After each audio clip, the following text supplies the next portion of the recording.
nhasi ndobva bhebha nditi mera ndimbogeze musoro nekukama. Saka apa danda ndakapedza kugeza danda kukama apa ndada kuzamabvisa kakumbezi kawaita kana kuti kai andobva karamba ndobva kazobviswa nekama.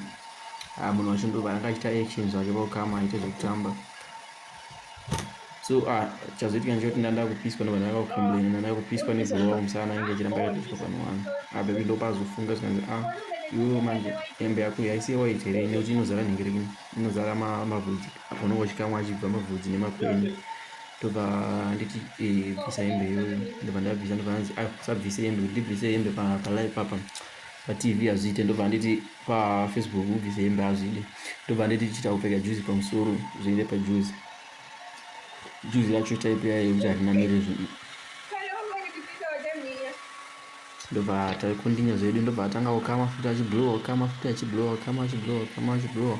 Munhu wacho pakukama anonyatsokama manje but anga rava kuita pakurwadzirira futi ndizoona ndichitsinhinyana ndava kuita ndichimbobayiwa nekama ndizomboita ichimbopinda musikini chibaya.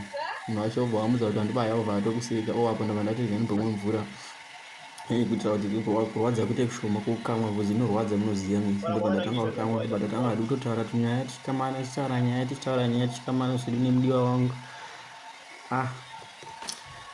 Ndobva nditi dzikisa musoro wako ndadzikisa musoro paya. Munhu wacho pakukama aite zvekutamba anotombokanganwa zvekuti uri mumwe wake kana akukama anenge achida kunyatsotomupereredza chaiko. Ndobva ndanga kukama naro bvudzi achikama ndapedzisira ndangonyarara ndakangoteerera iye achitaura nyaya dzake because ndanga ndava kuita ndichirwadziriri asi ndichizoitawo ndichidayira.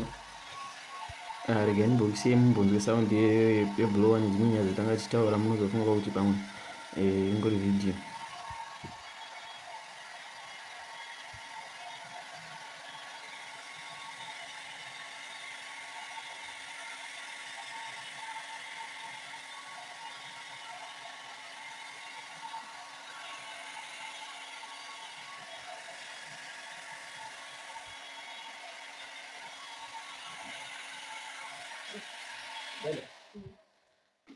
Okay, apa ndanga ndapedza kublowiwa manje.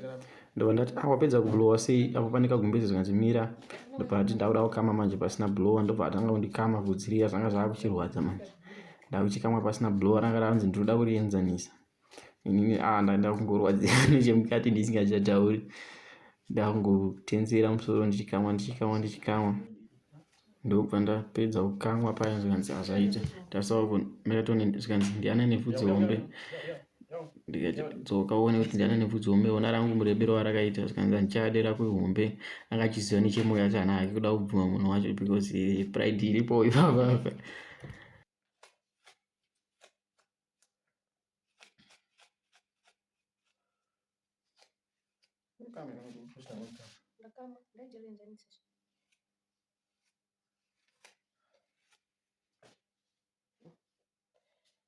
Thanks.